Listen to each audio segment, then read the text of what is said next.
Hello and a very, very good morning to everybody present here. Thank you for taking the time to be with us and get yourself educated on this topic this morning for the first web series that we are having on health as well. First, a little bit about Rotary for those who are not from Rotary. Rotary is an organization of business and professional persons united worldwide who provide humanitarian service, encourage high ethical standards in vocation, and help build goodwill and peace in the world. The first motto of Rotary was to serve best.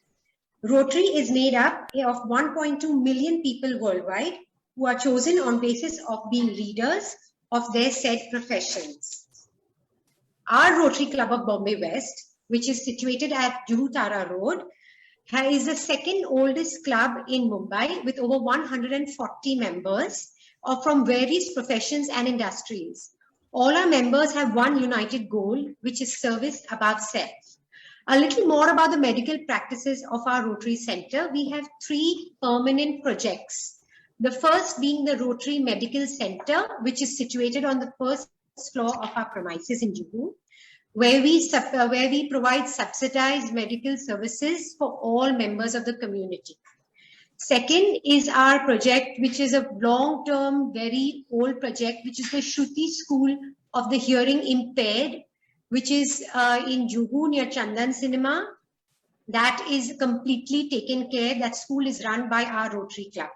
And the third and latest, which we have started with the help of Dr. Gaurang Shah, is the Eye and Skin Donation and Collection Center, for which we are having a full-time person who goes and collects eye and skin from donors. So that said, I would now like to invite our medical director, Mr. Rahul Goenka, to kindly start the program. Thank you. A very good morning and welcome to everyone. COVID pandemic has thrown a googly to all of us, compounded with the social media prevalent in today's world. A lot of misconception, misinformation has been propagated. Some of the good COVID warriors and Samaritans from the medical community have actually now used the same social media platforms to come on board and educate the community at large. I thank all of them for their good work. As an organization which is there for service of the community, we felt it was our responsibility to also educate the community, especially in the medical field, about the facts of medicine and dispel the misconceptions. Thus, we conceptualized this medical knowledge series known as Health, the New Wealth in this pandemic times. And this is the first of the many lectures which are to come. There are many people in the club and outside the club who have helped us organize this series. Hope that this series does add to your knowledge and understanding of medical science. I thank you all once again for joining us today morning and hope that this series is of great help to you. Thank you. Back to you, Dr. Kamal.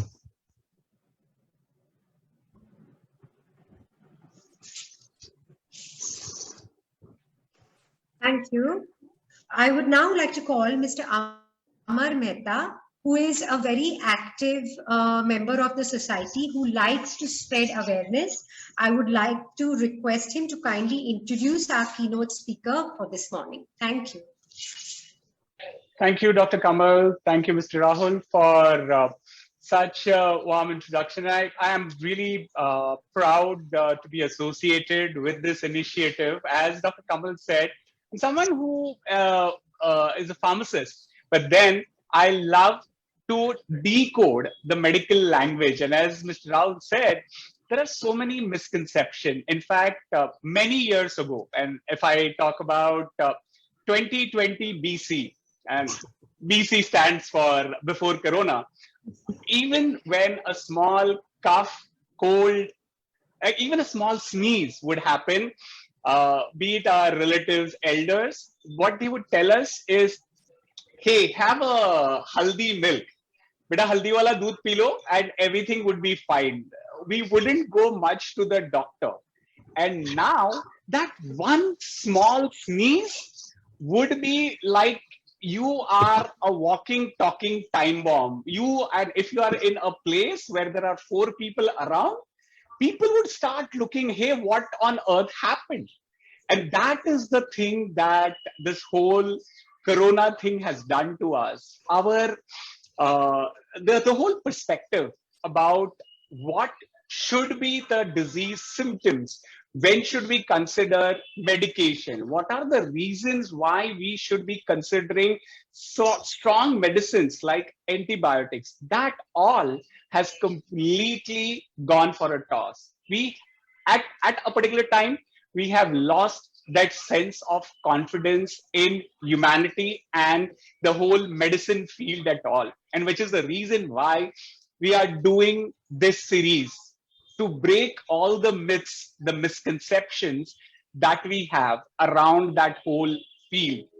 And what best to start off with the field of medicine, as we spoke about, and we have MD in medicine, Dr. Paritosh Baghel.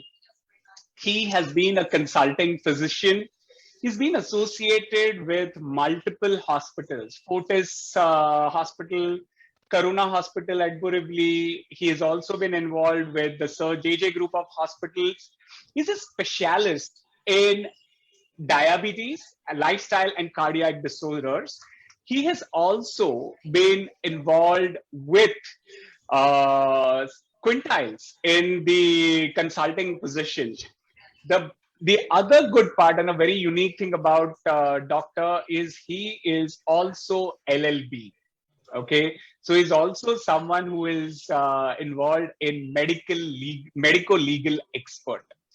The part that I found really humbling, and Mr. Rahul talked about that, that there are COVID warriors who have been involved. And the reason why we are starting with Dr. Paritosh is because he is one of the COVID warriors on the forefront. He's been involved in curing patients. He's spent a lot of time during last 1.5 years in ICU curing patients. And now, as he starts his speech, what you will realize, what I found humbling, the doctor, even after all this effort and everything, he has that smile on his face. He's very human, down to earth. And I at times feel it's that smile that also cures the patient. Yeah. So, Dr. Paritosh Baghel, it's a privilege and an honor to introduce you. And we would love to invite you on the stage. Thank you so much. It has been such a wonderful introduction. In fact, a very warm, very nice, touching introduction. Thank you so much for inviting me on this, on this first program of yours of the Rotary Club regarding the health education, the Health is Wealth program, where we are going to talk about the various issues which are there at present. So today my job is to talk about COVID. Yes, I have worked in the COVID since last 1.5 years. I mean, I had been heading the COVID unit in our hospital, Fortis SL Raheja Hospital. And I have seen from the start till today what goes through. I mean, it is one of the most difficult times, not just for the patients, but also for the doctors. I mean, we have gone, because this disease per se is not like any disease. I mean, the worst part is that the person is away from his near and dear ones who can take care of him. You are all alone, and we don't know much about the disease. We don't know what will happen. Nobody knows. The medical fraternity, the patients everywhere, they're all, unaware of what are the complications, what can happen. So this entire 1.5 year had been a very, very, turbulent times for everyone, physically, emotionally, mentally, everything COVID has taken us everything, the freedom to move about, the freedom to talk. There is a fear that if you get cough, if you get cold, if you get a sneeze, as you told, that one sneeze in a group of people in your family, and you are scared, you're scared that probably this is not whether I've got COVID. And what about my parents? What about the children? What about the elderlies who are at home? What will happen? So today I'm going to just talk about what are the symptoms. The whole idea behind, I feel, is to educate, to dispel the myths which are associated with COVID, and what are the symptoms to understand so that you can take early precautions to prevent the complications. I'm going to talk very generally about what is cough. I've got a small presentation. Can I share the presentation? Yes, you can. 1 second. Can you share it? Yeah, I'm sharing. Yeah.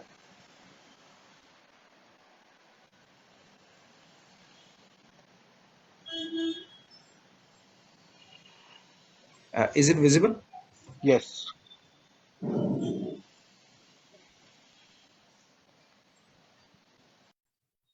Okay. So basically, I'm going to talk about cough, COVID, and the coincidence. Basically, what is cough, how to interpret this cough in these times of COVID. So first and foremost, what is cough? I mean, cough is something which is a protective reflex, if I were to say. Not many people understand this in a layman think that it is some disease, but it is not a disease. But yes, it's a protective mechanism. It's a body's way of responding when something irritates your throat or airways. It could be anything. It could be a foreign body. It could be some extra fluid. It could be some extra material which is there. Any mucus irritant or any material. Yes, it could be infection which body wants to clear. So cough is something which is a protective reflex. It is a reflex, and sometimes it can be deliberately done. You can do it voluntarily as well. So cough is a rapid expulsion of air from the lungs in order to clear the airways of fluid, mucus, irritants, or other materials. It's a protective reflex. It helps to expel whatever extra body feels there is an extra material, it comes out because of cough. There could be various types of cough.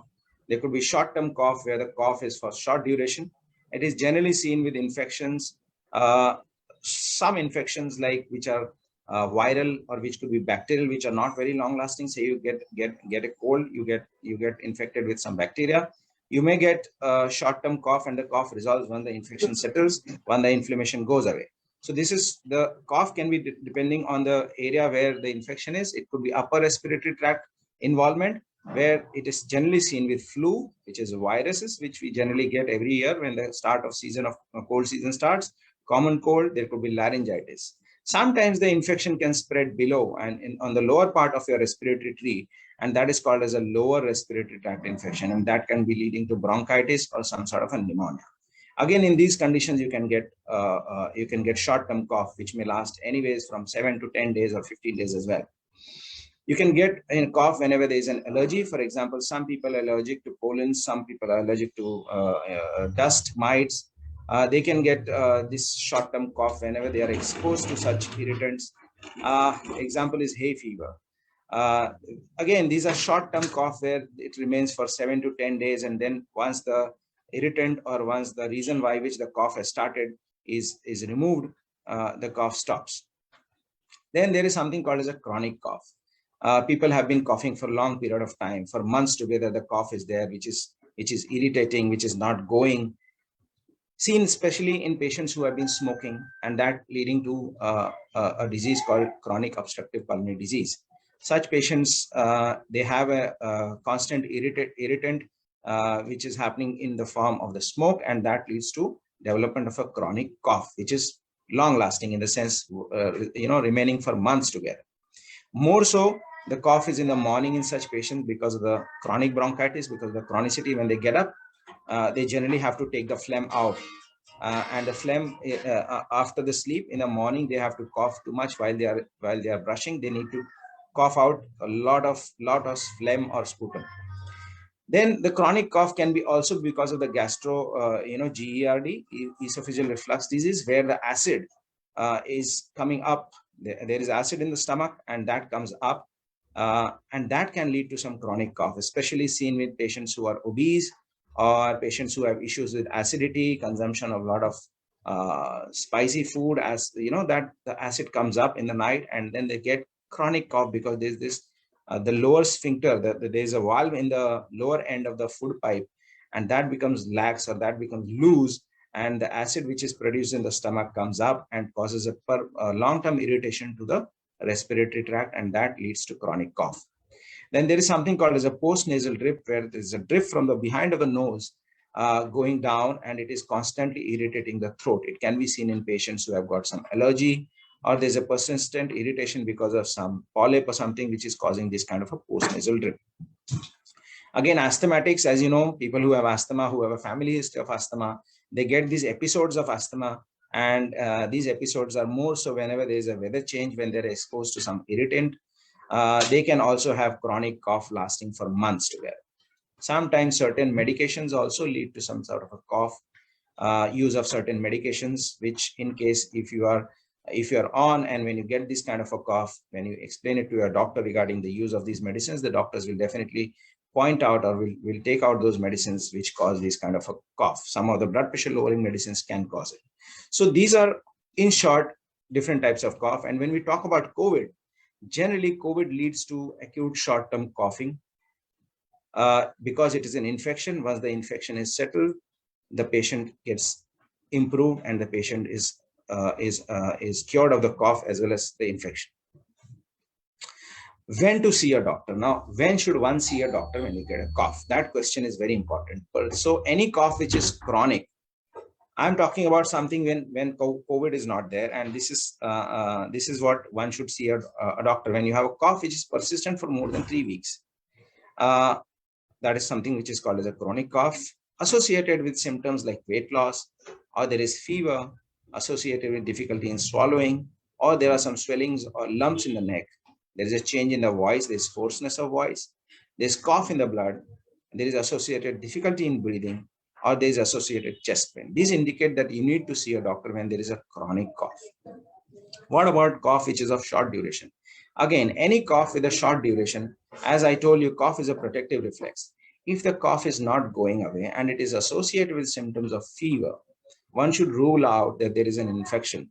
So if a cough is there, looking especially in this pandemic period, if there is a cough, if there is fever, there is associated symptoms of respiratory infection, one should definitely see a doctor in this situation of COVID, because it could very well be a sign of or a symptom of COVID. What are the COVID symptoms which are specific? Now, when we talk about COVID, as we all know, COVID is something which is a respiratory infection. Although COVID is known to cause other symptoms also, it can affect your gastrointestinal or the stomach or the intestines, and that can lead to some loose motions. But the most common presentation, what we have seen most of our patients, is that they come with respiratory involvement, where they have history of cough, cold, they have history of fever, and these symptoms can range from being mild to very severe form.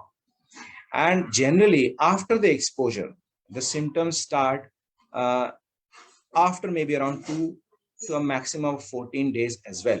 So a mean average time, if I were to say, generally from 4th or 5th day from the exposure to the virus, most of the patients develop symptoms. It can happen so that certain patients may not develop symptoms for 14 to 15 days as well. So, but they are not the majority of the cases. Majority of the patients will develop symptoms within the first 4 or 5 days. And what these symptoms can be, they can be mild, they can be severe. Fever, like any infection, you get fever. There may be chills, body ache. There is cough, and the cough is mostly dry. In COVID, mostly the cough is dry because it's a viral infection. It causes sort of a pneumonia. It initially infects the upper respiratory tract, and then later on, as the disease progresses or the severity of the disease progresses, it can involve the lungs as well, where you can get pneumonia, which I'm sure everybody knows that we do CT scan to find out pneumonia and COVID. Sometimes it can lead to breathing difficulty, especially in those with severe infection, fatigue, muscle or body ache, headache, sore throat, congestion, runny nose, loss of taste and smell. Although this has been a thing which everybody knows, whenever there is a loss of taste or smell, it's going to be COVID. But that's not very, very specific. Any viral infection for that matter, any common cold which you get with any other virus can also lead to this loss of taste and smell. As I told you, it can also involve the gastrointestinal tract, and that can lead to nausea, vomiting, and diarrhea. So as you can see, the symptoms of COVID are not very specific per se. They are like any other illness, like any other respiratory infection can lead to these kind of symptoms. What we have found specifically, what I have seen in this 1.5 year, that the fatigue and muscle and body ache is disproportionate, extremely disproportionate as compared to any other viral illness. Most of the patients who get COVID have so much of body ache, so much of headache that they are not even able to get up from the bed, which is not so the case in any of the patients with routine infections.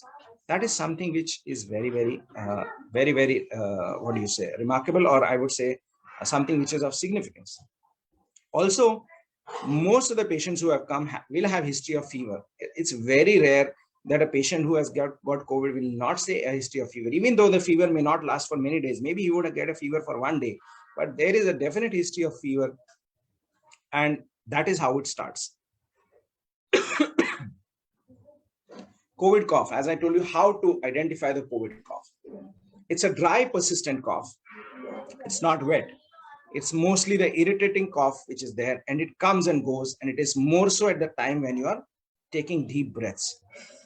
Starts at the back of the throat, causing a hoarse barking sound. It is associated with other symptoms like fever, loss or change of taste or smell. What is more important is the clustering of symptoms. All family members may develop symptoms simultaneously or one by one, maybe. So if there is a clustering of cases in the family, I am getting involved, I've got fever, I've got cough. At the same time, somewhere in my family as well, everybody else is also getting infected. Possibility of you having something which is spread through the air, through your cough, while you're talking to your family members, possibility of COVID is there. For some people, having COVID can feel like having a really bad cold. Yes, usually high temperature, breathing difficulty, and desaturation is very unlikely in mild cases. But one needs to keep a watch of these things, because these are not very common in common cold. Common colds are generally gradual, less severe, with less body ache. Excuse me. So what are the difference between the cough which is in common cold and which is in COVID? As you can see here, cough is usually dry, muscle aches are usually in COVID, tiredness is usually, and it is severe, which is sometimes in cases with common cold. Sneezing rarely, sore throat is usually seen in COVID, runny nose is also seen, fever is seen, diarrhea, yes, sometimes. Diarrhea is generally not a symptom of common cold, because the other viruses which cause common cold are limited to their involvement of the respiratory tract only. Nausea, vomiting, never. New loss of taste or smell, yes, it can happen in common cold, but it is very classical in patients with COVID. So both COVID-19 and the common cold are caused by viruses. Yes, COVID-19 is caused by SARS. It's a coronavirus, CoV-2, while the common cold is most often caused by rhinovirus. As you know, that coronavirus is a different virus. It belongs to a different category, and it is associated with involvement of not just the respiratory tract, but also the GI tract. In fact, it is found at various tissues. It can involve the heart. It can involve many things. It can involve the brain. So coronavirus has got multiple areas where it can affect your body, whereas common cold, the virus is limited to the respiratory tract only. So the symptoms generally of COVID-19 appear within 2 days to 14 days after exposure, whereas of common cold, again, from 1 to 3 days after exposure to a cold-causing virus. What is the difference between COVID-19 and the flu? Now, there is a difference between flu and COVID-19. They have to be clearly distinguished, because flu is what we call as influenza virus, which we have heard about, the H1N1, H1N2, and all those viruses. They are also respiratory viruses. Both are contagious. They are spread through droplet, through coughing.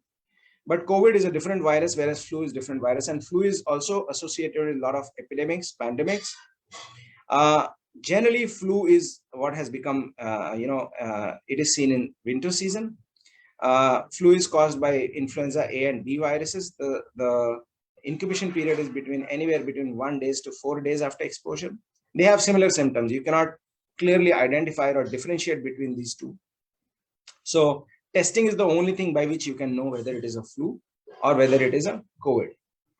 But yes, as I told you, the new loss of taste or smell is one symptom that is usually seen in COVID and rarely in flu.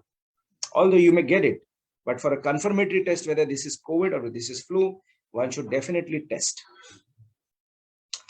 Now, the standard precautions, again, as I told you, it's important to follow the precautions which are necessary to prevent the spread.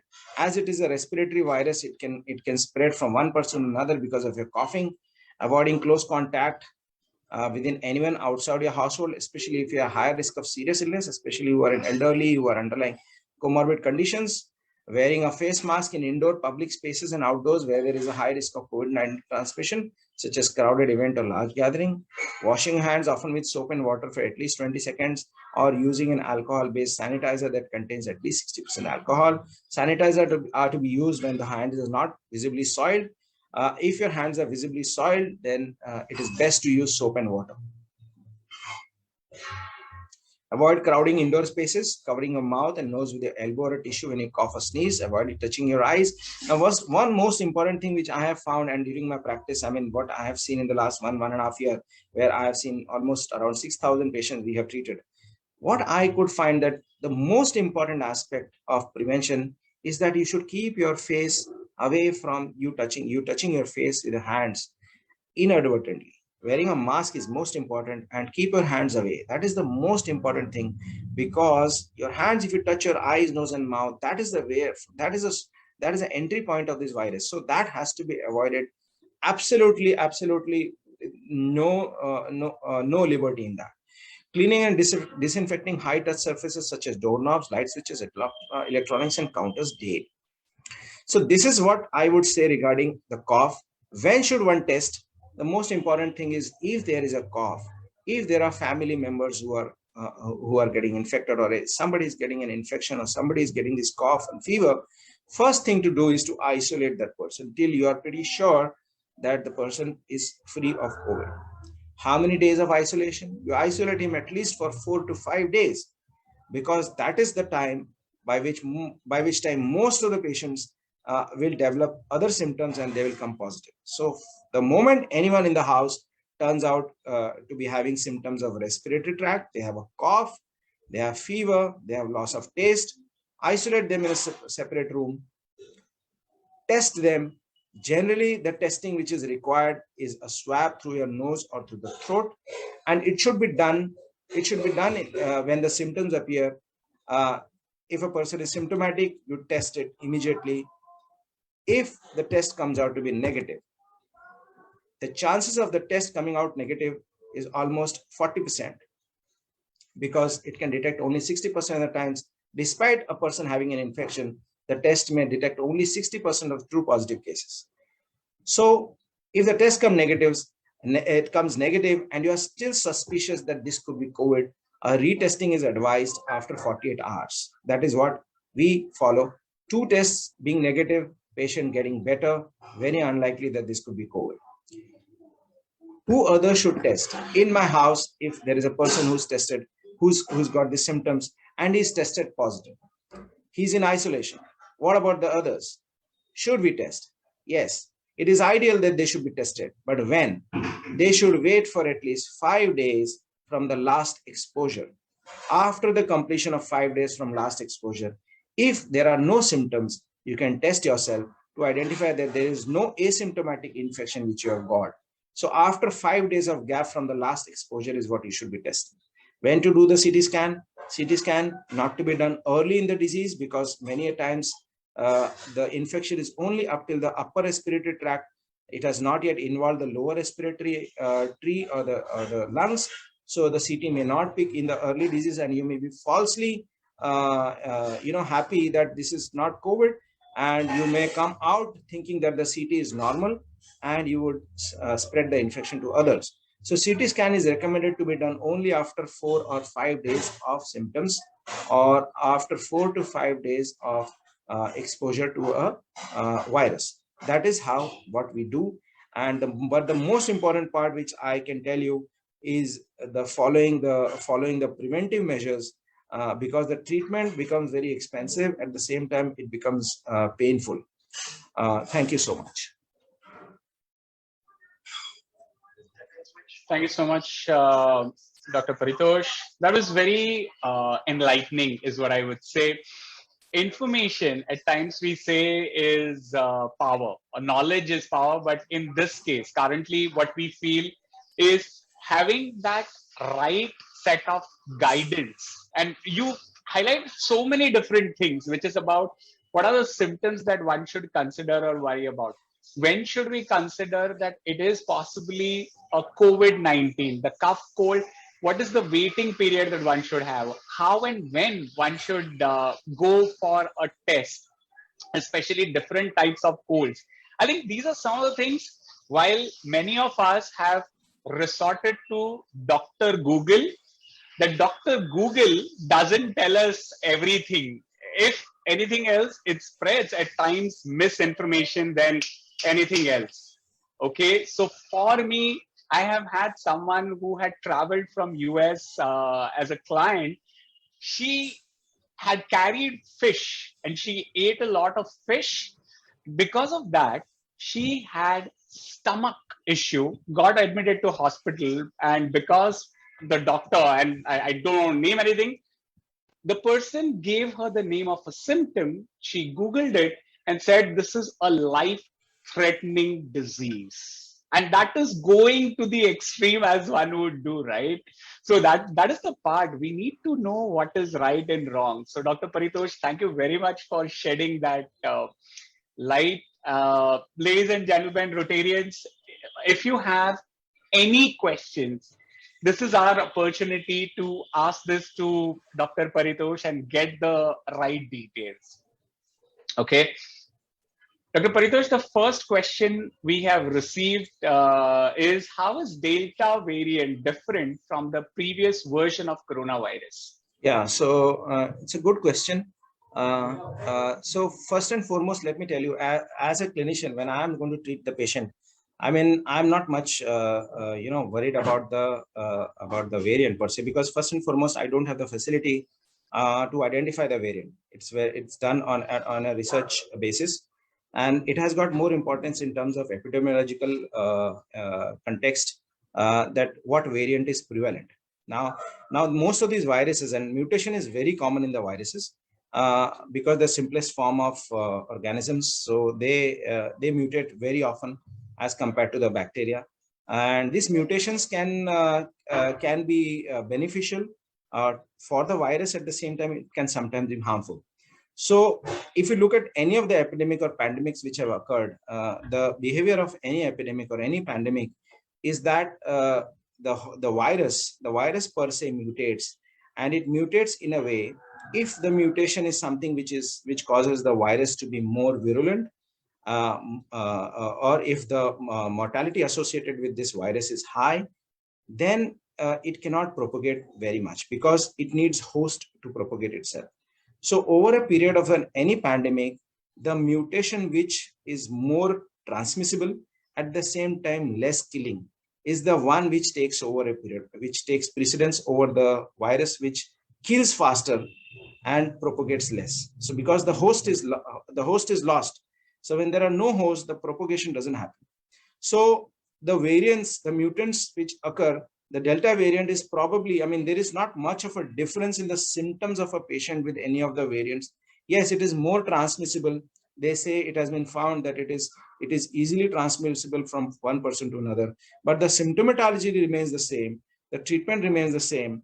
Thankfully, we have got better drugs now as compared to what we were having 1.5 years back. That's very helpful. That's very helpful. Doctor, we have many questions that are coming in. The one common thing that I have seen is about the booster dose. How many months after taking the Covishield vaccine one should consider on the third dose, which is a booster one? That has become common in US now. Yeah. So, well, this is a question which nobody has got the real answers. In fact, at present, even today, if you ask me, it's all 50-50, I would say. I mean, you say it, yes, you are 50% right. If you say no, you are 50% right. So it's a 50-50% case. So third dose of booster, as we know, I mean, there have been studies where they have looked at the antibody levels and whether they are protective, whether they are protecting. I have got patients with both the doses of vaccines done and they have come with infections. I have not come across any person, or in fact, there was one person only, I would say, among 6,000 patients who got infected and then he came back with a COVID infection. But I haven't got any serious patient who had a COVID infection. I mean, he had COVID and then he again got COVID, which is, I mean, I don't know whether it was an institutional bias. I mean, the patient didn't report to us or no, but I don't think that is the case but we are seeing patients who have got vaccine and they have been infected. But one thing is for sure, that all these patients who have been vaccinated had come with very mild symptoms, and some did progress to requirement of oxygen, but ultimately they did well. Now that improvement or the patient becoming better can be attributed not just to the vaccine, but can also be because of the drugs which we are using now. Possibility. So I cannot very clearly say whether it is the vaccine which has helped or whether the drugs which have helped. But yes, the symptoms were mild in patients who had taken the entire course of vaccines. Now, regarding the booster dose, I really don't know. But yes, I mean, what the studies and what the literature indicates that we would be needing, because the antibody titers are, fading away, and the protective ability is diminished. And so hence maybe we will also come, or maybe the task force will come with a guideline of the third dose, and maybe the medical professionals who have received the vaccine the earliest. I mean, we were the people who had received the vaccine in the month of Feb. So in fact, we are finishing almost like we are finished, in fact, more than 6 to 7 months. So probably there would be something coming from the task force that the medical professionals should be the first one who will be taking the third booster dose. But I would recommend everyone else who's at least take both the doses. I mean, third booster is the next step. First is to get the 2 doses which are due. Completely agreed, doctor. So I'll just connect to another question that has come in, that someone is asking that, can we take another vaccine for booster if we have taken Covishield? So this is now the cocktail question, which is Covishield, Covaxin, and others. So yeah, so yes, there has been, I mean, if you look at it, I mean, they have studied about the combination of different vaccines, and it has been found that yes, they are effective and they don't have much of a side effects. In fact, when these trials of vaccines were done, there was this frequently asked questions and clarifications regarding the use of vaccines. And they had clearly mentioned that in case if the availability of a vaccine initially, so for example, I have taken the first dose of Covishield and due to some reason, I am not able to get the second dose of Covishield. And if there is an availability of Covaxin, then you should take that second dose. I mean, it was very clearly mentioned. And now it has been found through trials that yes, a combination of different vaccines does prevent infections and provide immunity with lesser side effects. So, I mean, there is no comparison per se, head-on comparison between patients who have received a single brand of vaccine and patients who have got mixed brands of vaccines, and whether they are better or better off. I mean, I think it is just a mechanism to boost your immunity against and prevent the severe infections. So any vaccine, I mean, I would say would do. Okay, got it, doctor. I think the reason why that question came up is also because there are times when the task force or the government said that if you've taken first dose of Covishield, you can't get the second dose of Covaxin, or the things can't be mixed. So let's say if you've gotten Covaxin, then you can't get Covishield, or vice versa. Yeah, I think that's the reason. So are you saying that is now done, taken care of, and now one can get either? The reason why Covishield and Covaxin issue was because Covaxin didn't have had an approval initially in the initial period. And the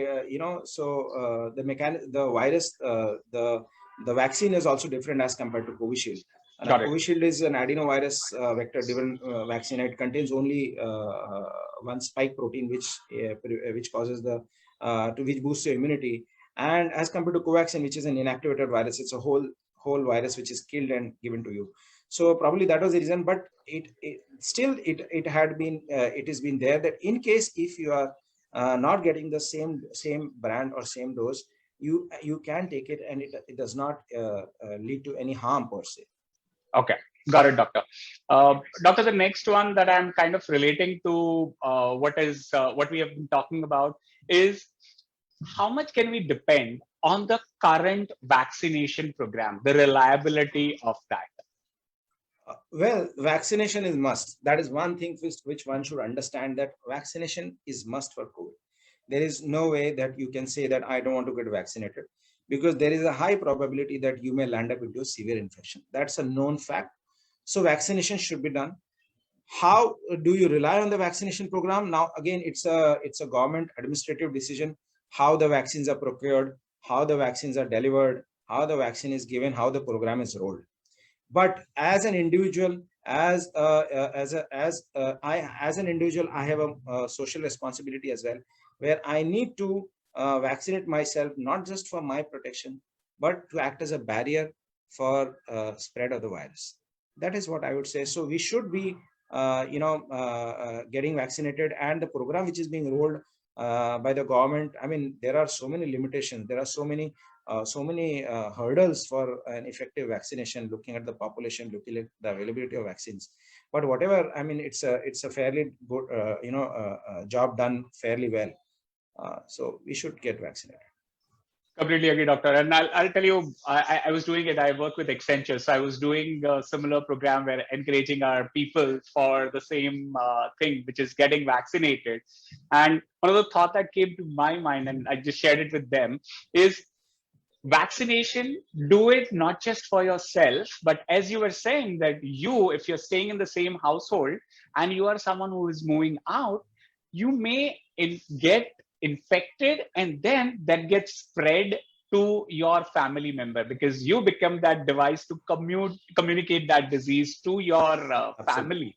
So it is very, very important, not just for you, but also for your family, that one gets vaccinated. Absolutely. The other part that I understood from what you were saying is it is giving you that shield, that basic protection, rather than no antibodies in your human body. Yes. So there is a basic thing where it is that defense mechanism that it's giving you. Like when we were kids, we used to get those vaccines, and it would give that booster or that mechanism for us to get that protection. So for me, that's how this is there. And we've got some really interesting questions. So I'll move on to that. Coming to, if a mother is nursing a baby, and if the mother has got COVID, will the child also get it? Yeah, so I mean, it's a difficult question in the sense we had patients. I mean, there had been issues where the husband and wife both had been positive, and they had a small child who's been tested negative. I mean, they tested, and now what to do? There's no one else to take care of the child. What should we do? Should we allow them? I mean, they both are getting admitted. Should we allow the child with the patient? That was a very I mean, it's an ethical question as well. I mean, in case if the child gets the infection, who's responsible and all those things. But as far as the infection, the probability of getting an infection to a person who comes in contact, or for that matter, daily contact and regular contact with a person who's infected is more. So for a child to get infected from the mother or a father, yes, that probability is there. But we have to look at both the things, in the sense that whether the child can be separately kept, that is one thing, whether it is feasible. Second, if the child is very small, if the child is to be breastfed, one has to allow that. What I tell my patients, or what we as a policy which we made in our hospital was, say for example, a child is requiring the parent at any cost, so the mother has to wear a mask.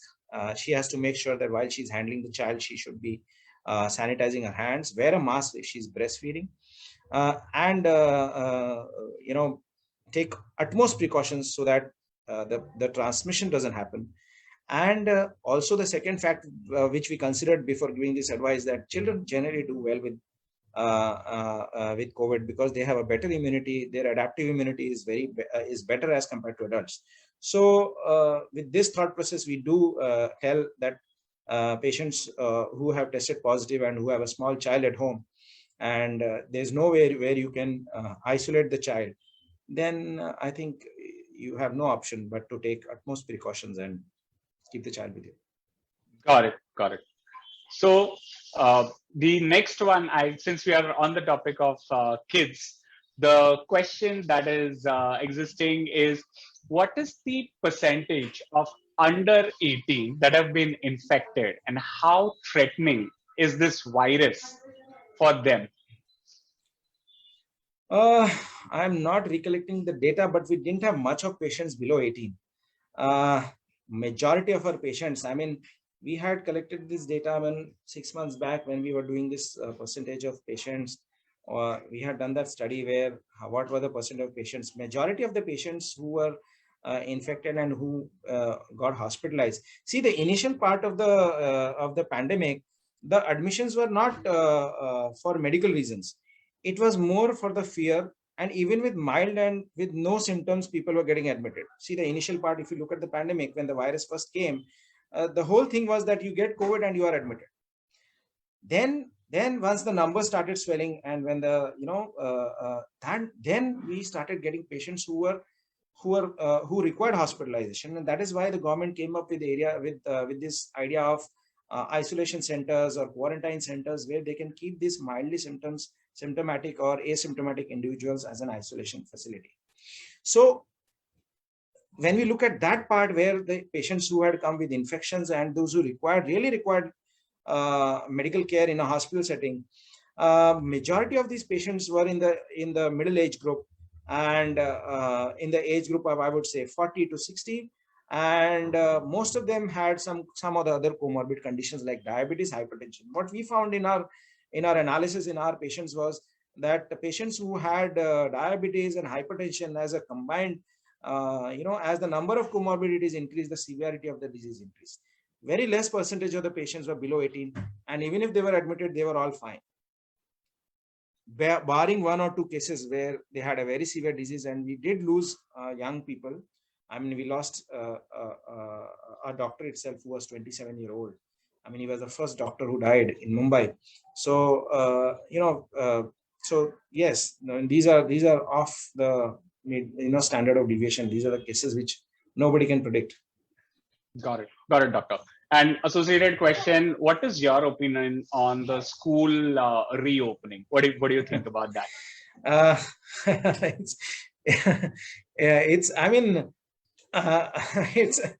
It's a very difficult question to answer, because I know everyone is the children are fed up, parents are fed up doing online classes.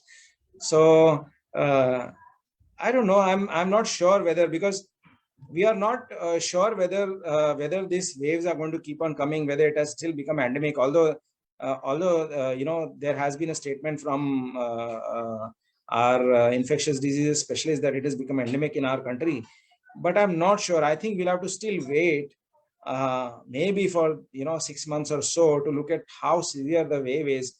And I think the most important part would be the vaccination, which should be done at a rapid pace, and then only we could think of it. I mean, it's the decision of the government, but they will definitely be consulting people whether that can be done.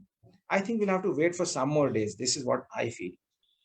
Completely agreed, doctor. I think the other good news is the Indian vaccine, which is potentially supposed to be launched October onwards, which is for 12 years. So hopefully that's something. The Zydus vaccine. Cadila vaccine, yeah, that's correct. So that is something that should also help, and maybe kids, then they would also have. So while people have taken flu vaccine, and I know right after this, on this, we have a panel discussion also. So we can kind of do that. Next 3 questions, doctor, we have it is more on the prevention is better than cure type. So the thing is, after festival events in September, what precautions should be taken to save the spread of third wave? Yeah. So, I mean, regarding the preventive aspects, I mean, let me tell you something, not just about the festivals. I mean, what I have seen and what, we have seen right from the start of pandemic, there have been these messages or these, misinformation, I would say, regarding the use of hot water, regarding the use of kada, regarding the use of so many Ayurvedic preparations and doing this, doing that. And I know personally people who have been just consuming this boiled water with so much of masala in it, morning, evening, and night with haldi and whatnot. I mean, it is just surprising, and it is so, it is just unbelievable that people can do uh, just to prevent it. I mean, and just with the fear and without any medical, they just believe and they start doing it. And in fact, they have suffered. I mean, there are people who have developed gastric ulcer, they have developed severe gastritis, loss of appetite, weight loss, what not things people have come with. So let me tell you, I'm telling you, I had started seeing patients from March, I would say 25th March or April. I don't know. That was the first day of when the first patient came to us. And till today, I have not had any warm water or anything. It is not required. It doesn't happen that the warm water kills the virus. That's an absolute myth. Haldi, yes, you can use haldi. It has got anti-infective properties, but that doesn't mean that you consume it daily. There have been patients who had consumed haldi and they had come with bleeding disorder. Now, haldi also has got a property of coagulation. I mean, it prevents the blood clotting. So excess consumption of haldi and all those mixtures, there have been people who had problems or who had deranged parameters related to blood clotting also. So all these things, I don't say that you don't do, but do it in moderation. Everything what comes on WhatsApp or on any media doesn't mean that it is something. You ask your doctor whether it is really required. Haldi, you have sore throat, use it for a day or two, fine.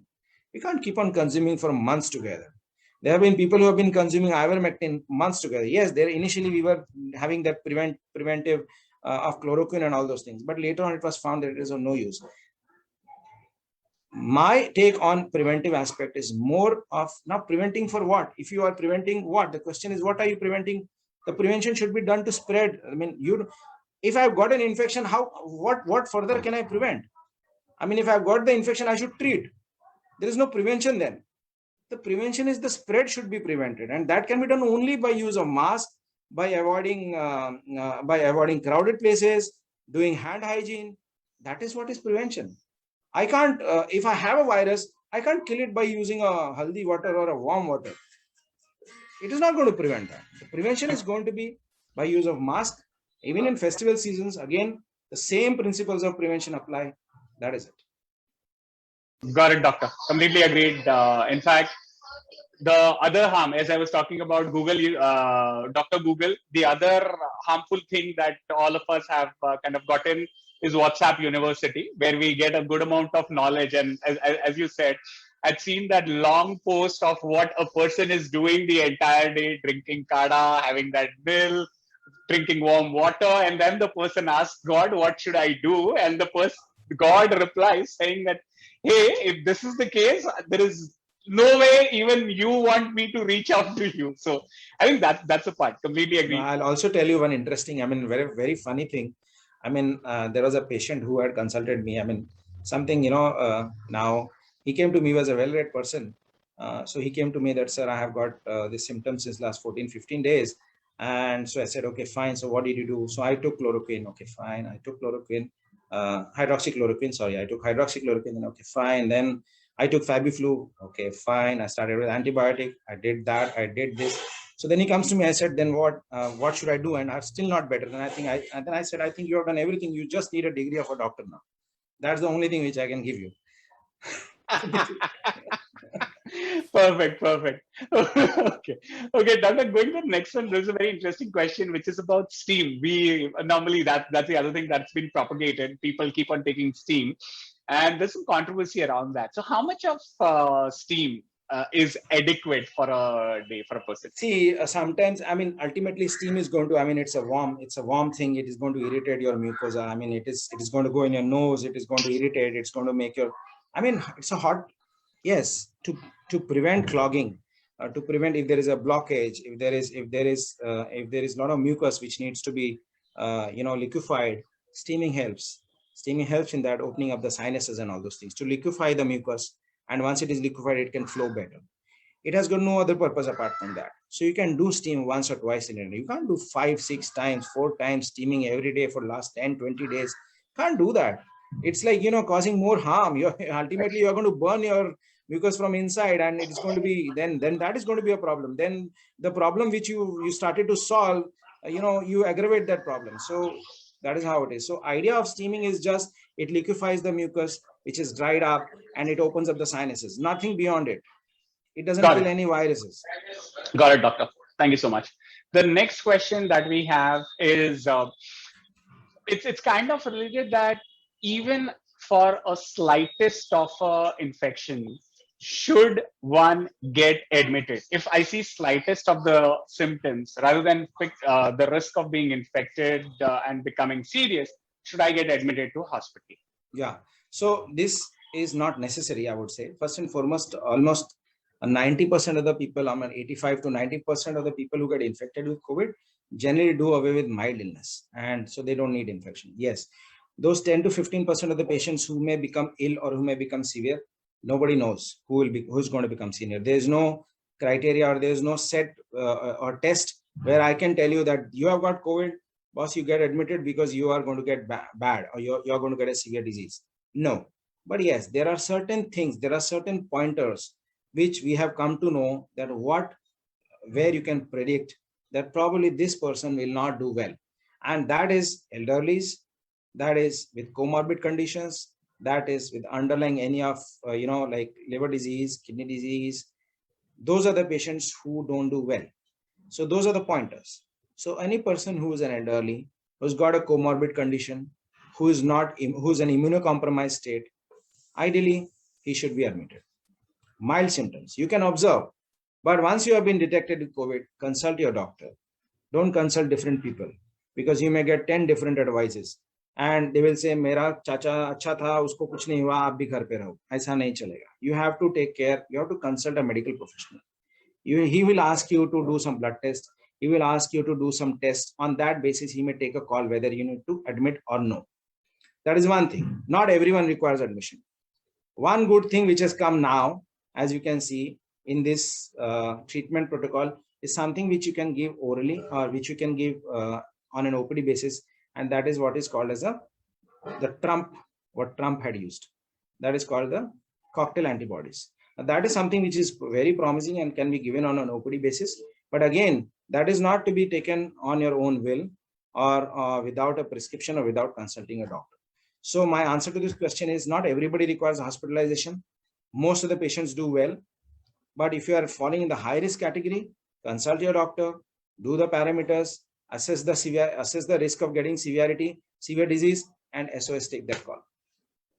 Thank you very much, doctor. The last question is around the mask. What is the best mask? Is it N95 or is it antiviral coating?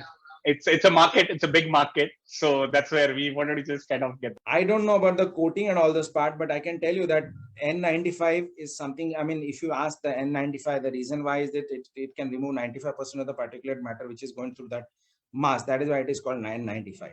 So the lesser the pore size, the lesser would be the transfer of the organism through the mask.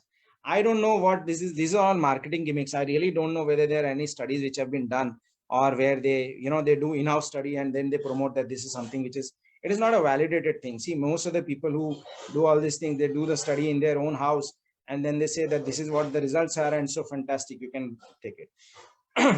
Yes, N95 mask is must for patients, must for people who have been in the direct care of patients, healthcare workers, or patients who are or people who are dealing with patients, sick patients. They should wear N95 mask during the care of such patients.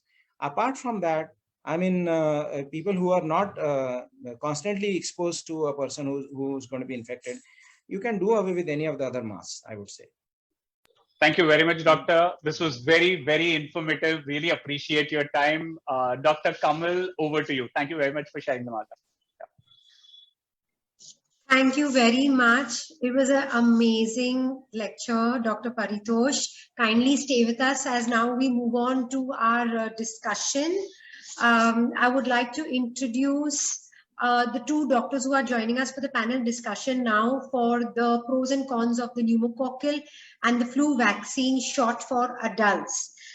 First, I would like to introduce Dr. Sushma Advani. She is a practicing ENT in Bandra. And the other prominent doctor we have with us is our very own Dr. Manoj Patel. He's a consultant physician practicing since over last 40 years.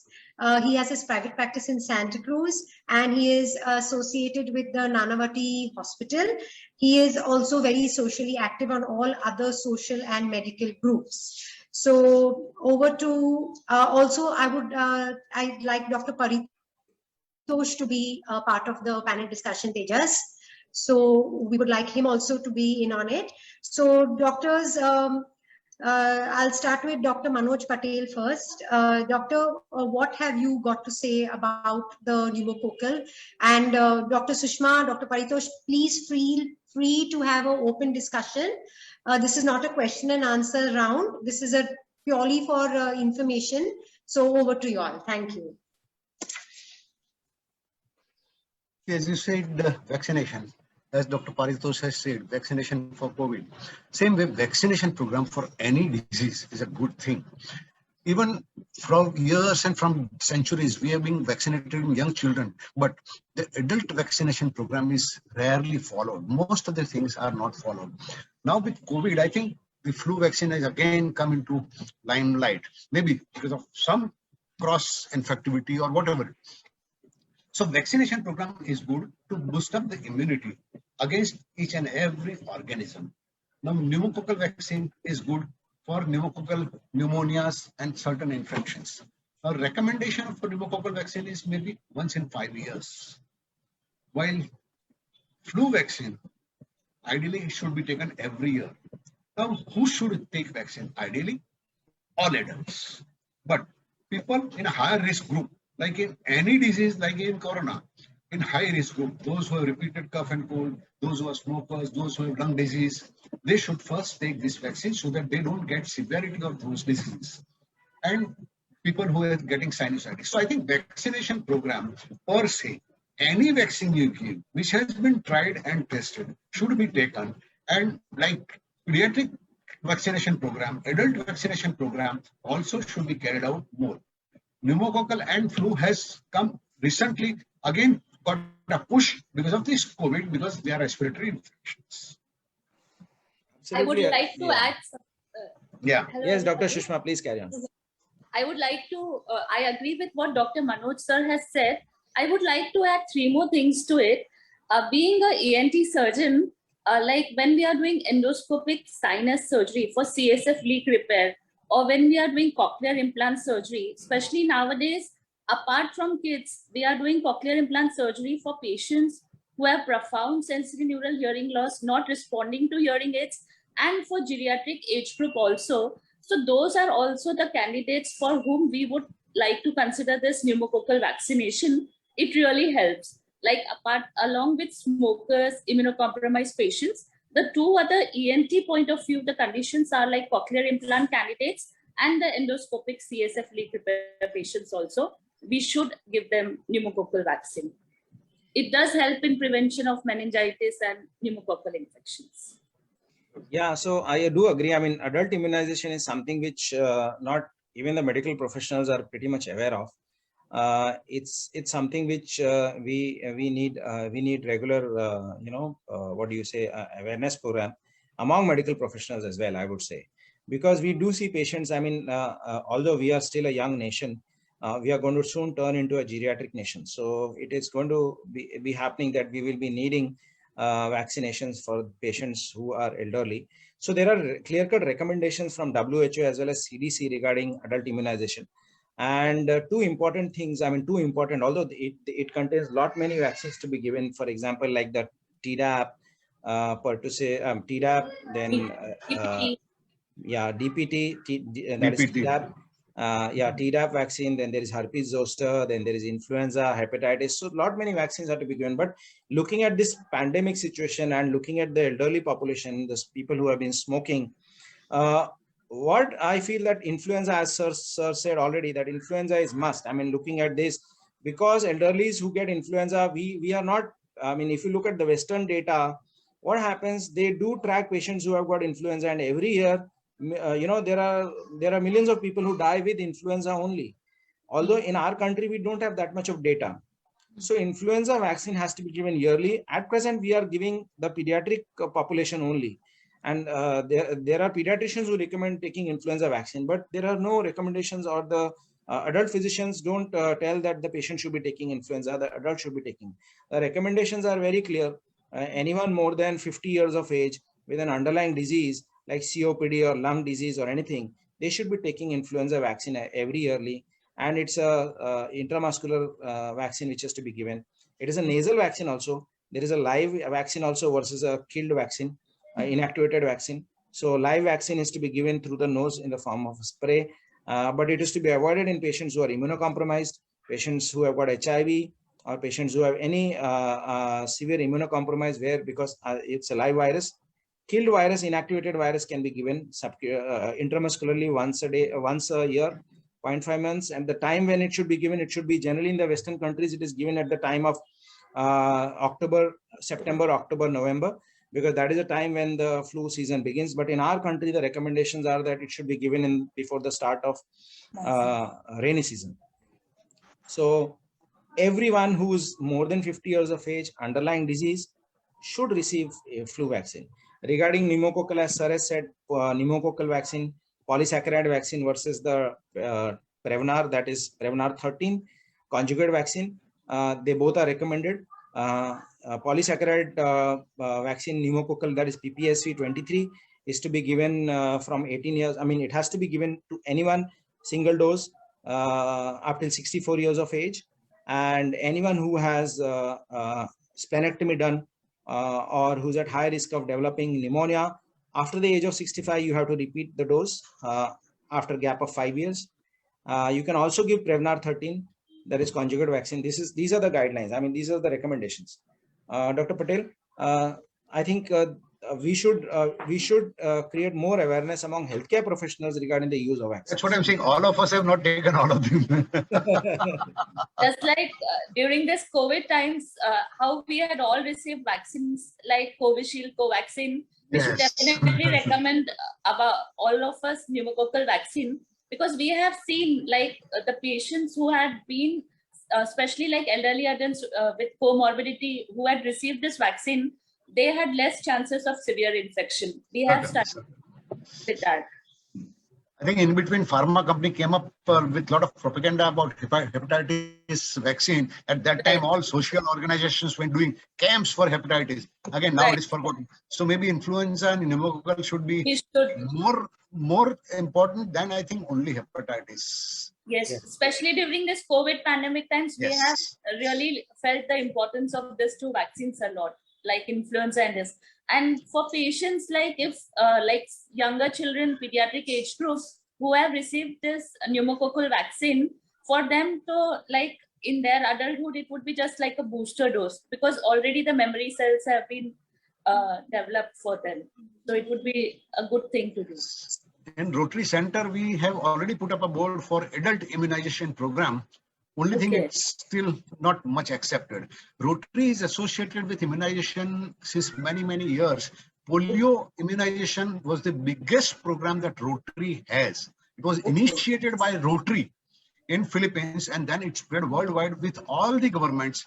So today, I think, except for 1 or 2 countries, maybe Afghanistan and Pakistan, and I think Nigeria a few years back, world is free of polio because of the polio vaccination programs, and still we are continuing. So I think vaccination program, if we can eradicate polio, I think we should be able to, if not eradicate, at least attenuate them to a drastic level where people don't fear it. True, sir. Absolutely. Also, doctors, a lot of adults have gone and repeated the MMR vaccine. Was that of any help? Did it matter? So, if you ask about MMR, I mean, MMR vaccine is as part of our schedule. It's a part of our schedule during the childhood. The recommendations are basically for adults. I mean, if there is any evidence that there is no immunity, then 1 dose for routine immunization, and for students, I mean, those who are going to travel or those who are going to remain in institution, then it has been recommended to give some 2 doses of MMR vaccine.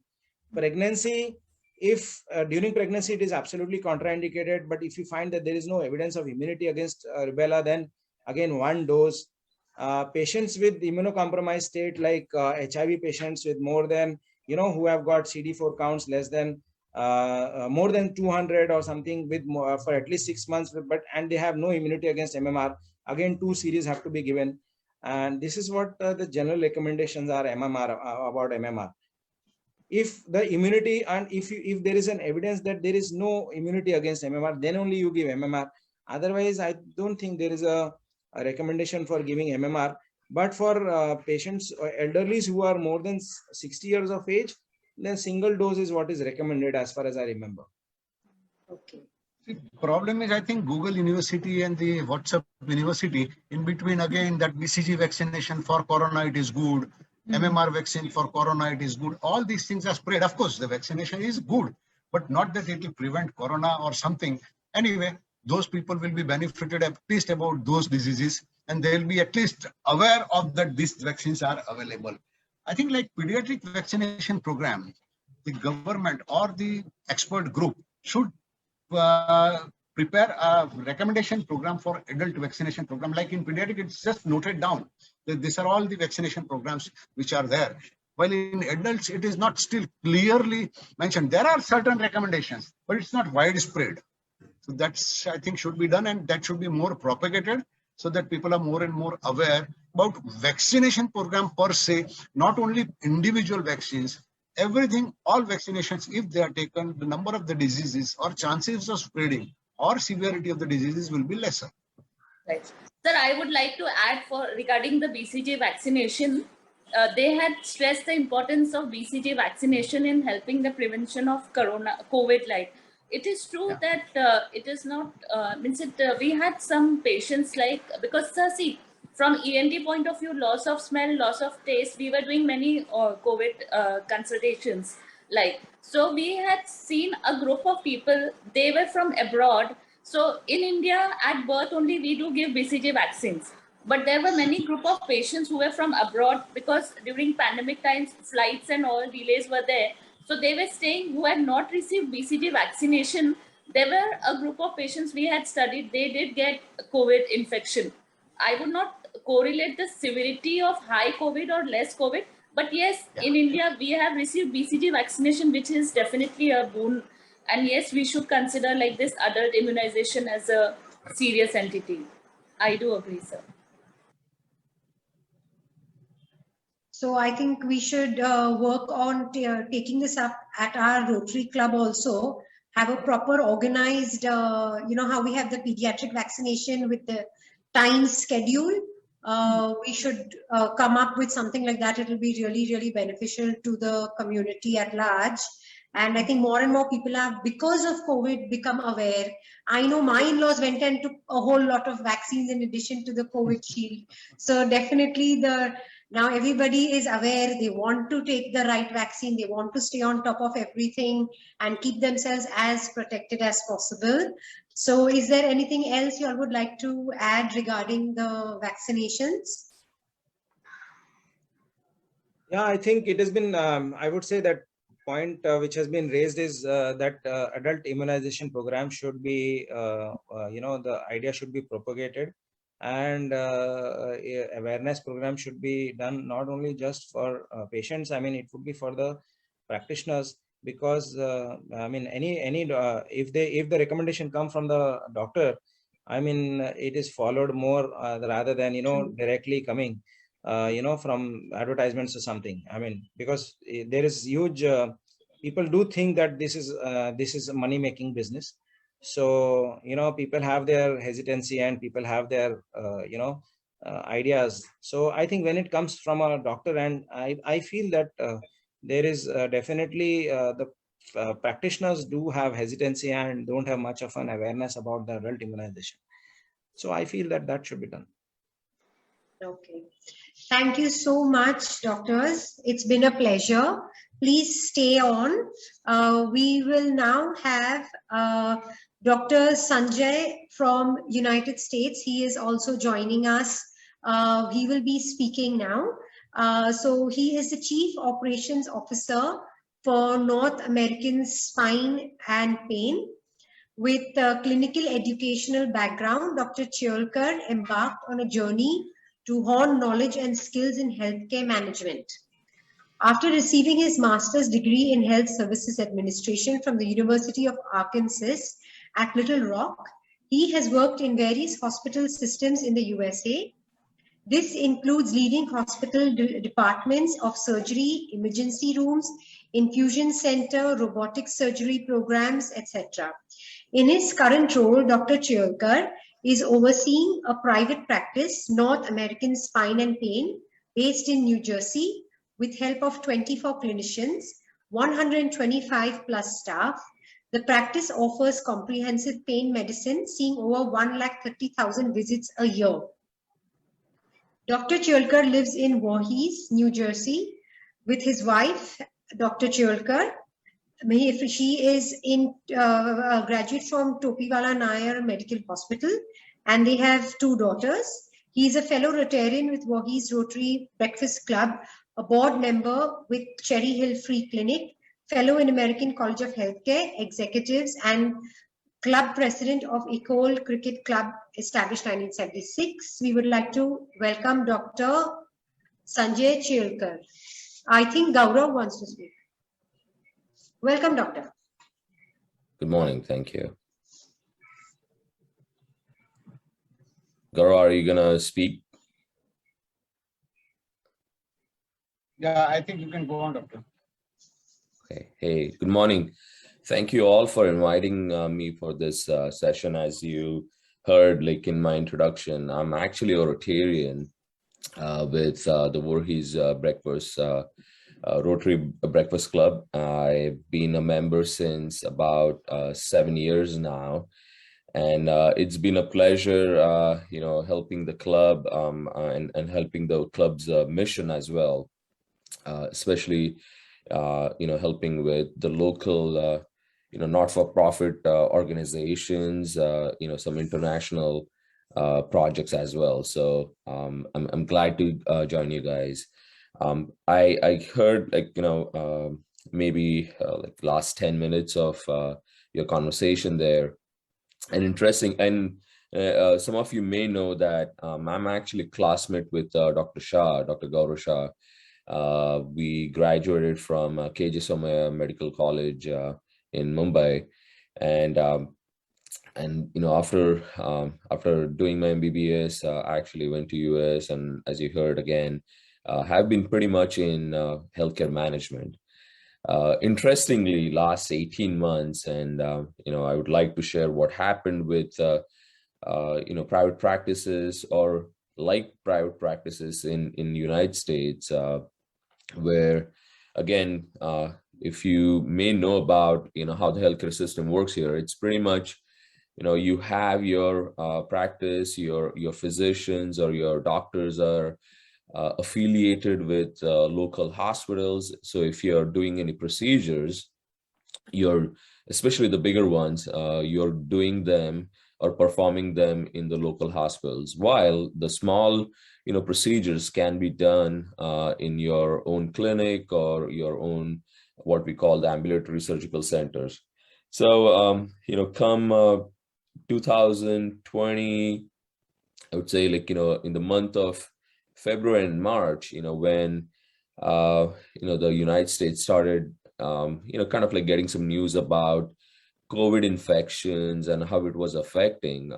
If you remember, the biggest case actually that happened was in Seattle, where it happened in the nursing home. A lot of elderly folks were infected. And I believe at that time, I think in the month of February, they lost 52 or 53 residents, from that nursing home. A nursing home is basically the senior living. So, it became a national news. Obviously, there was a news about, China and how things were affecting, the regular, if you may call healthy folks, but hitting in the United States, it was pretty much at the senior level, or or folks who were more than 65, 70 years old.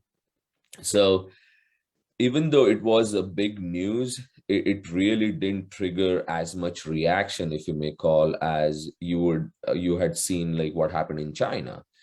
So, move forward, maybe another 4 to 6 weeks, the cases started rising. And then in the month of March is when President Trump announced that this is a pandemic. And, as a nation, we are going to put in some restrictions. So the first thing that he did was actually restrict international travelers. So again, if you have some of your relatives who are traveling to United States at that time, the flights were pretty much kind of banned, especially from the Asian countries. And then there were pretty much again only very few reasons that you could come into the country.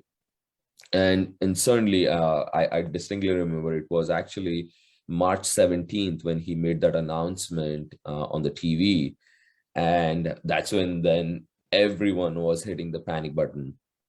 Now, a practice, again, we specialize in pain medicine or pain management. So for us, it was, I would say that almost 95 to 98% of our patient visits and also revenue is related to what happens in the outpatient or what we call the clinic setting.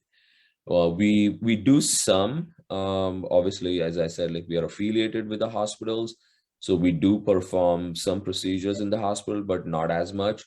So for us, when that announcement came, it was very interesting to see how this would affect the patient flow.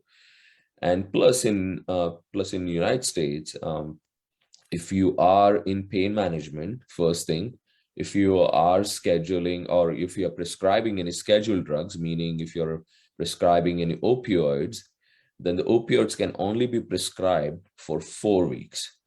After that, there has to be a refill. And for that, the patient has to come in to get that refill.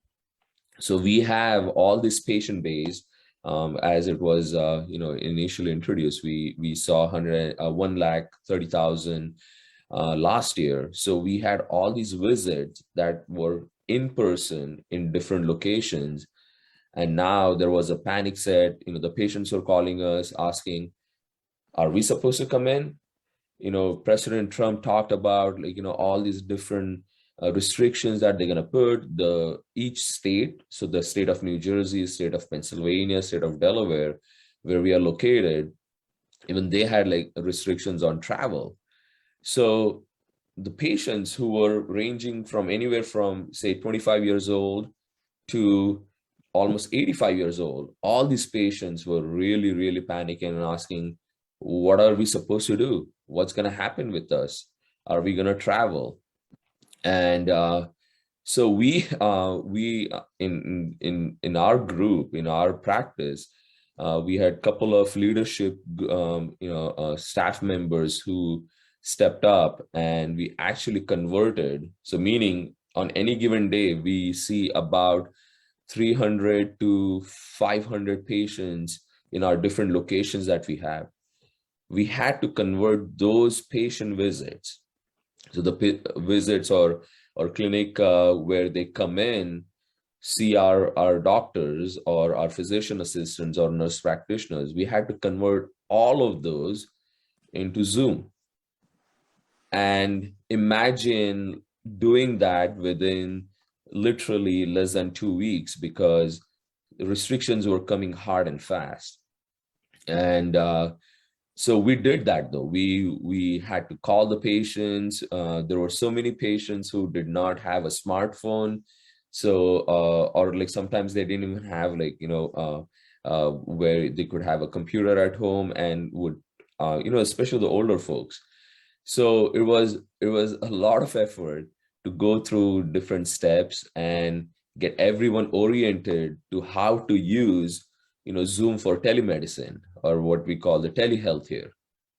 And plus, because again, if you know that a lot, I would say most of the healthcare practices in the United States rely on insurance-based patients. So the first thing was the insurance companies had to agree to actually pay for a televisit. So all these years and generations, if I may call, insurance companies would pay only if you came and saw the doctor in person. Now the insurance companies had to agree that that's fine. If your patient is seen through a Zoom or a telemedicine, we are going to pay you for that. And same amount, the same amount that they would pay if you were seen in person. So that was a big blessing, if you may put it that way. So we did that. We literally, in less than a month's time, all our visits, were converted into telemedicine. We also have actually where, especially when we are prescribing opioids as a safety measure, we also collect their urines. We do their urine analysis to make sure any what we are prescribing is what we are seeing in terms of metabolites, and nothing else. So there is no aberrancy. So especially when you're prescribing opioids, there is a tendency that, or it could happen, there is a frequency where opioid addiction may happen, and then people are buying illicit drugs, if you may call, from the street. So now we also had to think about, if these patients are not coming in-house or in the clinic, but you're doing all these visits over the tele, how are we using those lab results to confirm that the patients are not taking any illicit drugs? So we had to think about those terms or those processes also, and make sure again that we were actually prescribing the right kind of medications for our patients. The other aspect is we also do see or do perform epidural injections, radiofrequency ablations. These are all your procedures for pain management. As a comprehensive pain management group, we offer that. And most of the states at that time also put restrictions on elective procedures or elective surgery. So all the governors out here were trying to say that, listen, if you as a healthcare provider, if you do not want to perform an elective procedures, don't do it. Because God forbid, if during an elective procedure, something goes wrong and your patient has to be admitted in the hospital, we don't have any hospital beds. We do not have any ICU beds. So don't do that. So that also affected our practice, I would say, for almost month and a half or 2 months. But after that, as things started getting better, the restrictions went away and we could do elective procedures or surgeries. So those were the initial, I would say, 3 to 5 months were critical for any practice, any private practice in the United States. In fact, a lot of medical doctors who were maybe solo practitioners, if you may call, or those who could not convert their visits into televisits, they actually started closing down. As I've said that most of the practices here do rely on the insurance-based patients, and if you were not able to convert all those patients, into televisits, then you were losing those patients, and obviously you're losing revenue. So a lot of physicians actually who are close to retirement, they started actually folding up, if you may put it that way. They started retiring. They started selling their practice, meaning that the patient panel that they had could easily go to some other physician practice group. So those things happened, and in December onwards, when vaccines started being available for a lot of general public, if you may call, it actually became a pretty good tool in our armory, if you may call, where again, initially the government actually allowed healthcare workers to actually get the vaccines. So the first phase actually included healthcare workers who had direct contact with the patient. So those were the ones who got vaccines. Obviously, those they in the United States they had Pfizer and Moderna to start with. Obviously, they were two-step vaccines, and slowly things started smoothing out. Now I would say that we are very, very smooth in our processes. We still do have some patients who are seen as telemedicine patients, but because of the vaccination in the United States, a lot of patient population is very comfortable coming back into the clinics. There are not as much restrictions of travel.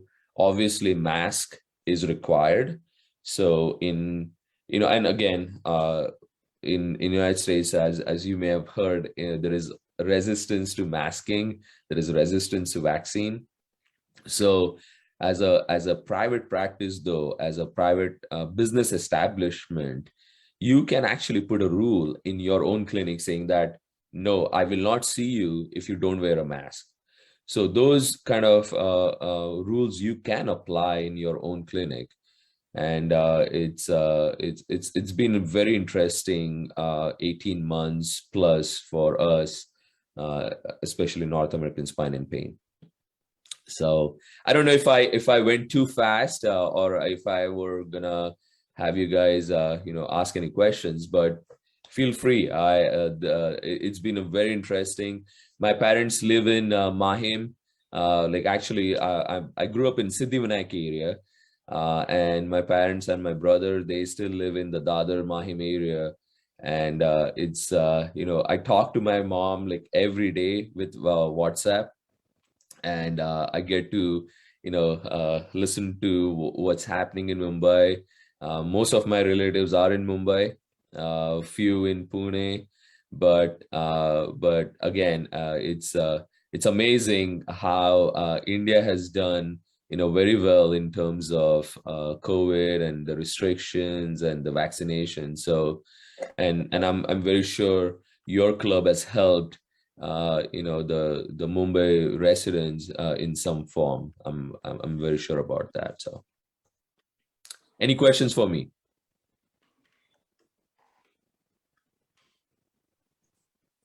Mr. Amar will coordinate the question answer session. Amar, are you here? Yeah. Dr. Kamal, I'm here. Great. Okay. Yeah. I don't see any question. One of the things that I could relate to when the previous panel discussion was happening and what Dr. Sanjay was also saying was how the pandemic has changed the way we treat the whole medical scenario. As you said, Doctor, earlier, a patient visit to the hospital is the only thing, or in person would only be counted, whereas now virtually also it's something that gets counted. But practo in India, and since you have your parents here, relatives here, you know that Practo and so many other consulting services, they have started doing video consultation, and that has also become really, really popular. I'm kind of relating it back to the previous discussion that was happening, the panel discussion also that was happening on adult vaccination. And one of the thought that I had, kind of connecting the two dots, Doctor, I had a client, I'm sorry for using that, but a perfect blonde, as she would call Michelle. She had come for the first time to India. Okay, she did call herself I'm a perfect blonde, so it's not something that I'm offending using that term. So she took 14 vaccines before coming to India. She said, I got 14 injections. And I couldn't resist but say, and at that time, we in India, this was 2012 is when I'm referring to. Okay, so 9 years ago. So I told her, Michelle, in India, we get that only when a dog bites you. So that is where we just joked around on that. Yeah. But the simple part is, I think it's really, really crucial, be it in US or in India.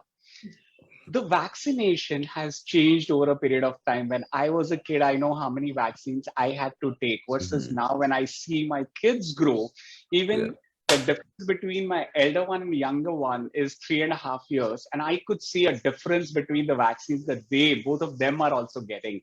Yeah. So it's high time that we get that vaccination program for the adults, which is really a gap that I see. And I always believe that prevention is always better than cure in all size, shape, and form.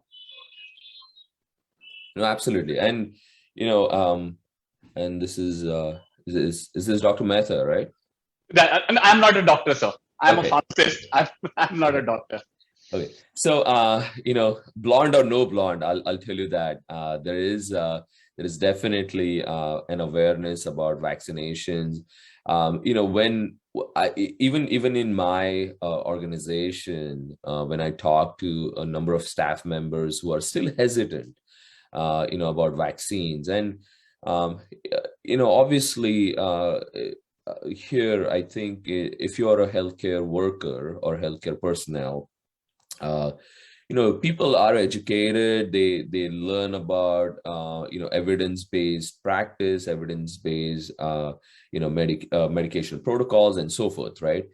And right now, and just last week, Pfizer was the first vaccine that was approved as a fully approved vaccine for COVID.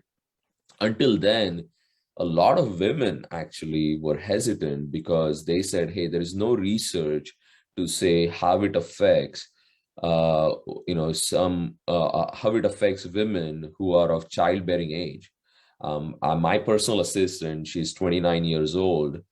She's actually a blonde, but very, very educated, actually. She has a bachelor's degree and so forth. And she said, you know what, I want to be pregnant in future. I want to have children in future. And I'm not sure about this because yes, it was an emergency utilization authorization is what we call the EUA, right? The EUA authorization was used by the FDA for this vaccine, the COVID vaccines, but there is no complete vaccine, complete authorization. And even now, since last week when it was announced, there is still a question about, how does this apply to, again, we are allowed to use it over children over 12 years old. But what about, women who are pregnant or who want to, have, pregnancy in future? So there's always that question mark. And then, in general, what we have seen, and again, if some of you have your relatives or you all have experience being in the United States before, if you know this, that a lot of public schools, so where again your tax paying money goes to the school, those schools will not allow children to come into those schools if you're not vaccinated. So already in this year, in this country, there is a very small subgroup of, citizens, if you may call, who do not believe in vaccinations. And so come COVID, this was there was the initial rumor about, hey, if you get a vaccine, Microsoft is inserting a chip in you, they're going to track you, you're going to lose your freedom. It was, all those bogus claims, all those rumors, it's some craziness. Even today, if you hear some news, there are so many people who will say, oh no, vaccine, it's going to take away my freedom. It's going to take away, what I do. So there is always, those crazy thoughts that people have. And trust me, in any part of the world, you're always going to have those skeptics. You're always going to have those, people who don't rationally think. And it's happening here in this country as well. And that's a concern that all the governments, actually the state governments have, is that you have these people who don't believe in vaccines, and they are basically becoming carriers, or in fact, they could get infected and be in the hospital. They're using all the hospital resources, the money, and now the taxpayers are paying for some part of that expense, if you may call. So definitely it's very interesting human dynamics as well. It is because and again, in this country, definitely you cannot force people to do certain things. So that's what we're going to see. I don't think this country also will ever have fully vaccinated or COVID vaccinated population. It won't. Thank you, Doctor. And in fact, what is surprising is, and while I'm saying this, I would request Dr. Manoj Patel, Dr. Paritosh Bagel, and Dr. Sushma, if you can join us on the video, because we are getting questions about the previous panel discussions also. So if you can join us, that would be great. One other thing that is very unique, as I was studying about US and India, is in US, there are states where to get people fully vaccinated, and I don't know how much of us are aware of that, they paid people as much as $100 to get the shot of vaccine. The vaccine itself costed $20 from Pfizer, and over and above that, people got paid to take the vaccine. There are states where people are crazy about having alcohol. So after you take a shot, go to the bar next door, and that's free on the government. So I think all the crazy things are done, whereas I see the awareness and the whole craziness in India is all about we want to get vaccinated, and people are willing to pay money to get first in the rank. I see that as a clear difference here. If I can interrupt, Amar and Sanjay, Bombay did a very clever thing. We said if you want to travel in the local trains, get your 2 shots of vaccine. And believe me, I was just talking about the vaccination centers, and the whole strategy has changed. Earlier, as you all would know, Covishield was the main vaccine everybody was asking for. However, with these local train guidelines coming by, and as you know, Covishield, they have mandatorily kept a 84-day gap between the first and second dose, whereas with Covaxin, it has been reduced to 28 days, and I think with Sputnik, it is reduced to 21 days. Everybody is now going for Sputnik and the Covaxin vaccines.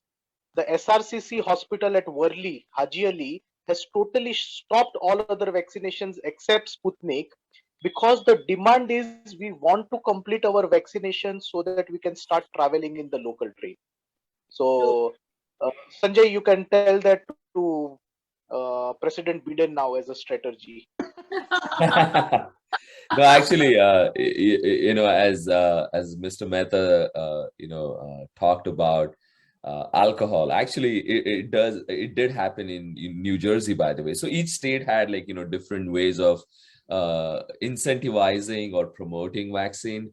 So actually, New Jersey did offer a beer, for anyone who had vaccine. I think some states had a free burger. In fact, I don't know if there is this donut company in India. It's called Krispy Kreme, and they actually still have it. By the way, they do have it that if you had a vaccine, you can actually get a free donut. So a lot of even private establishments, private businesses are actually saying we want to support vaccination, right? So go get vaccines and we will give you something free. So it's happening here. Yeah. Even from travel point of view, they have taken vaccination, like traveling by flights and interstate travels also. The taking of vaccine has been useful. Yeah. Okay. Actually, so my wife, she's actually associated with a hospital here. And now in the past month and a half, because the vaccinations in the United States started in December, and the flu season actually heats up, if you may call, or really gets busy in the month of October onwards. So the way the hospitals are actually doing is basically saying, listen, it's been 8 to 9 months of vaccination in the country. Things are getting better.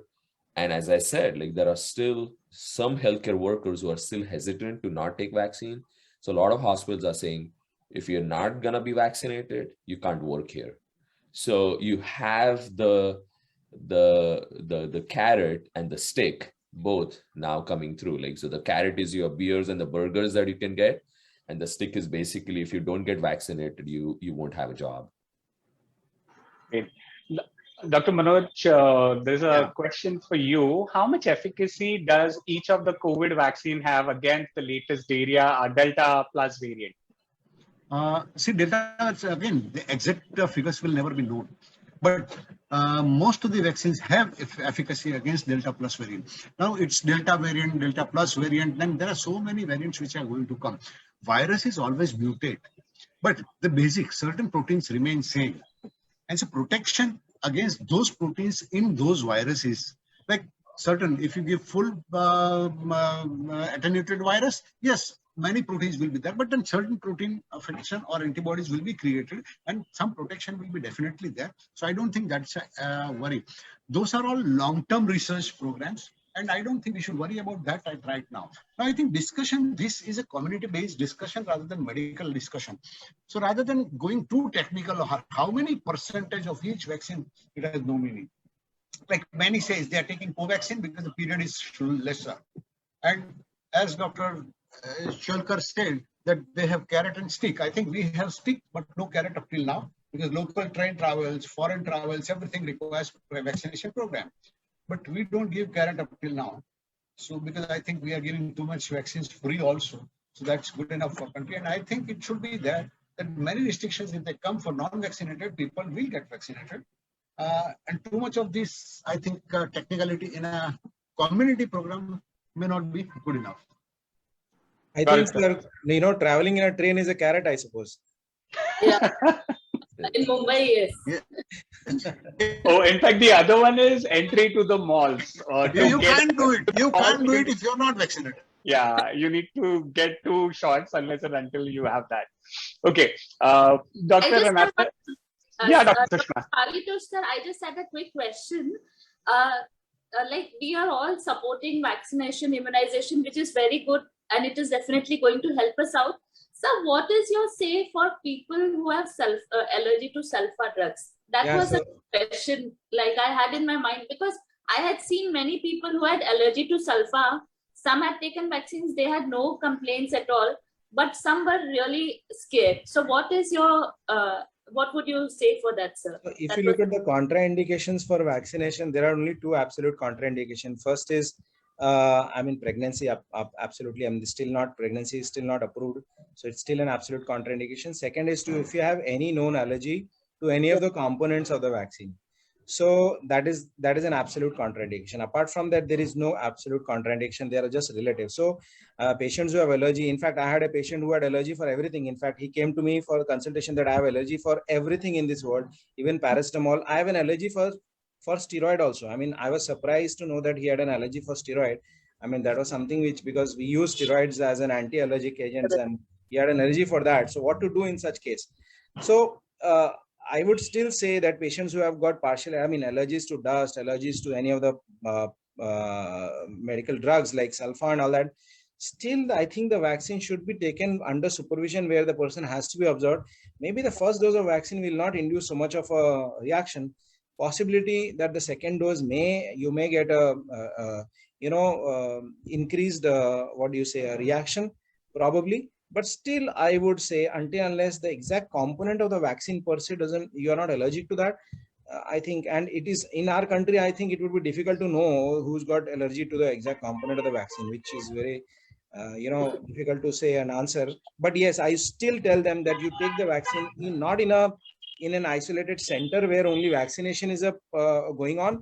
Rather, such patients should take vaccine at an institution and a hospital where in case any untoward event happens, they can be well taken care of. Yes. I think most of the vaccination do not contain any sulfur drugs. Most of the patients up till now, it's more of a fear rather than see as Dr. Paritosh has said, they should go to institution. Up till now, presentation, if you see in India, 62 crore vaccines have been given. Now, if you see the list of the reactions or the untoward effects, little rarity. So I think in a rarity, if we go by rarity, I don't think we can do anything anywhere. Even crossing the road, the accidents can occur. I think we have to remove that fear. They should try and go to the institution. In case of allergy, okay, they can take treatment. Sure. And in pregnancy, they have started giving vaccination to pregnant women. That has been started. Thank you, doctor. The next question that we have is, does taking alcohol reduce the efficacy of vaccine? So don't use sanitizers because they contain 60% of the alcohol. And in US, they are giving beer after vaccine. The question should be, when should, it's not a total. When do you take the alcohol? Then it causes problem with efficacy. Before, during, or after? I mean, that is what is, should be asked. If I take alcohol and go, will the efficacy go down? Or if I take the vaccine and then take an alcohol, I mean, it has got no relation per se. Got it, doctor. So is there any guidelines? I just had a query, just another question. One is, I think one surefire way to have people get vaccination is to say, if you have alcohol, the efficacy goes up. If there's research to that extent, I think that'll really bump up the desire of people to take vaccine. But how important is it to have a positive mind frame as we face COVID? If you're undergoing that, what is the role of the mental get-up and mental positivity in terms of facing the consequences of this virus? So I think, if you look at the causes of any of the disease or medical conditions, you'll find one point which is there, that's stress. You'll always find the mental component which is there, which is one of the cause. And when we don't find any of the causes, we do tell that it could be part of the stress as well. So that is something which is, and yes, it's not just the physical aspect. The mind itself is important. To get better, yes, in the recovery process and all these things, the positive frame of mind does help, because there are so many mechanisms and we are not aware of, science is not yet aware of, the hormones which are released, the positive hormones which could be helpful. For example, the pain mechanism, as you know, there is an inherent pain mechanism as well, which prevents the sensation of pain, the anti-nociceptive system. So yes, I would say the positive frame of mind helps in the recovery phase. I don't know how much it will help to prevent an infection, but there have been studies where patients who are depressed or patients who have who are not in a positive frame of mind, they do suffer a lot of comorbidities, and their recovery takes time. All those things are known.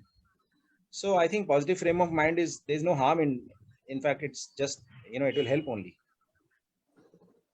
And depressed patients will not do what they have to do. They say, okay, now nothing can be done, so I will not do this, I will not do this. So positive treatment or positive things which they have to do for treatment also or prevention also, they will not do it. And that's the reason in this 1.5 years, mental health has gone to toss. So many mental health problems have increased because of the isolation, lockdown, everything. So I think positive health does help.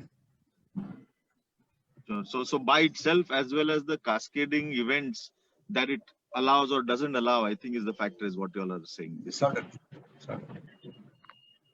Okay, I think enough. 2 hours is more than toxic dose. No, doctor, there are a couple of more questions that we have. One is it true that if we don't get fever after the vaccine, it has not created antibodies? And I'm leaving aside some of the scams that happened, which definitely created a lot of attention in people.